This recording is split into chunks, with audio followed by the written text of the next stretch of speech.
Shalom, saya akan membaca dari buku Khotbah di atas Bukit yang ditulis oleh Ellen G. White. Ucapan-ucapan berbahagia dengan subjudul Kamu adalah garam dunia. Kamu adalah garam dunia. Matius 5 ayat 13. Garam berharga karena khasiatnya yang mengawetkan. Dan apabila Allah menyebutkan anak-anaknya garam, Dia mengajarkan bahwa maksudnya untuk membuat mereka tujuan kasih karunia-Nya adalah mereka menjadi wakil-wakil untuk menyelamatkan orang-orang lain. Tujuan Allah dalam memilih suatu umat di hadapan seluruh dunia bukan hanya Dia dapat mengangkat mereka sebagai putra-putrinya, tetapi melalui mereka, dunia dapat menerima kasih karunia yang membawa keselamatan. Titus 2 ayat 11. Ketika Tuhan memilih Abraham, Ia bukan hanya menjadi teman khusus Allah, tetapi menjadi perantara dari hak-hak istimewa yang dirindukan Tuhan untuk diberikan kepada bangsa-bangsa. Yesus dalam doanya terakhir dengan murid-muridnya sebelum penyalibannya berkata, "Dan aku menguduskan diriku bagi mereka, supaya mereka pun dikuduskan dalam kebenaran." Yohanes 17 ayat 19. Demikian juga orang-orang Kristen yang disucikan melalui kebenaran dan memiliki sifat-sifat yang menyelamatkan, yang melindungi dunia dari kerusakan moral sama sekali. Garam harus bercampur dengan bahan kemana garam itu dimasukkan atau dicampurkan. Garam itu harus masuk dan meresap supaya mengawetkan. Demikian juga kontak pribadi dan pergaulan manusia dijangkau oleh kuasa Injil yang menyelamatkan. Mereka tidak diselamatkan secara ramai-ramai tetapi secara perseorangan. Pengaruh pribadi adalah suatu kuasa. Kita harus datang dekat kepada mereka yang kita ingin beroleh manfaat.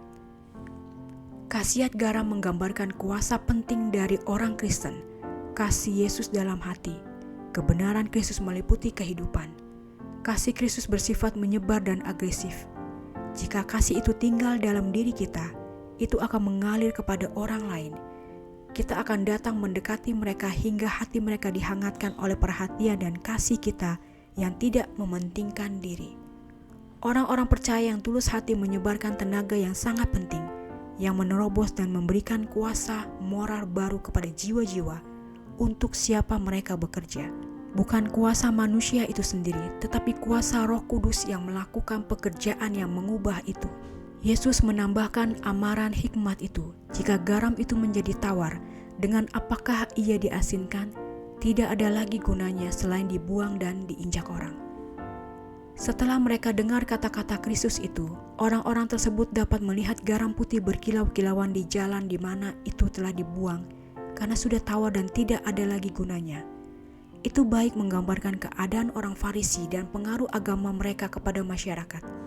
Itu menggambarkan kehidupan setiap orang dari siapa kuasa kasih karunia Allah telah pergi dan yang telah menjadi dingin dan tanpa Kristus. Apapun profesinya, orang yang demikian dianggap manusia dan malaikat-malaikat sebagai orang tidak menarik dan tidak menyenangkan. Kepada orang yang demikianlah Kristus berkata, "Alangkah baiknya jika engkau dingin atau panas. Jadi karena engkau suam-suam kuku dan tidak dingin atau panas, aku akan memuntahkan engkau dari mulutku." Wahyu 3 ayat 15 dan 16. Tanpa iman yang hidup dalam Kristus sebagai juru selamat pribadi, tidak mungkin membuat pengaruh kita dirasakan dalam dunia yang skeptis. Kita tidak dapat memberikan kepada orang lain apa yang kita sendiri tidak miliki. Itu selaras dengan kesetiaan dan pengabdian kita kepada Kristus, sehingga kita menggunakan pengaruh untuk memberkati dan mengangkat umat manusia. Jika tidak ada pelayanan yang sungguh-sungguh, tidak ada kasih sejati, tidak ada kenyataan pengalaman, tidak ada kuasa untuk menolong, tidak ada hubungan dengan surga, tidak ada khasiat Kristus dalam kehidupan, kecuali Roh Kudus dapat menggunakan kita sebagai wakil-wakil yang menyampaikan kebenaran seperti yang terdapat dalam Yesus. Kita bagaikan garam yang telah tawar dan sama sekali tidak berguna. Oleh kurangnya kita memiliki kasih karunia Kristus. Kita menyaksikan kepada dunia bahwa kebenaran yang kita nyatakan supaya dipercayai tidak mempunyai kuasa yang menyucikan. Dan dengan demikian, sepanjang pengaruh kita bekerja, kita membuat firman Allah tidak berhasil. Sekalipun aku dapat berkata-kata dengan semua bahasa manusia dan bahasa malaikat, tetapi jika aku tidak mempunyai kasih, aku sama sekali dengan gong yang berkumandang dan canang yang gemercing. Sekalipun aku mempunyai karunia untuk bernubuat dan aku mengetahui segala rahasia dan memiliki seluruh pengetahuan, dan sekalipun aku memiliki iman yang sempurna untuk memindahkan gunung, tetapi jika aku tidak mempunyai kasih, aku sama sekali tidak berguna. Dan sekalipun aku membagi-bagikan segala sesuatu yang ada padaku, bahkan menyerahkan tubuhku untuk dibakar, tetapi jika aku tidak mempunyai kasih, sedikit pun tidak ada faedahnya bagiku.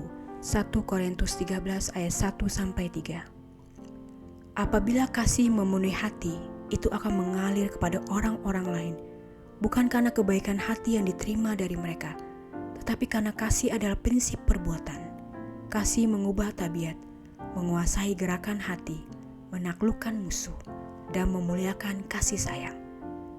Kasih ini seluas alam semesta dan selaras dengan para malaikat pekerja. Dihargai dalam hati, itu mempermani seluruh kehidupan dan mencurahkan berikutnya kepada sekelilingnya. Ini dan hanya inilah yang dapat membuat kita garam dunia. Demikianlah bacaan buku Khotbah di Atas Bukit dengan subjudul Kamu Adalah Garam Dunia. Tuhan memberkati.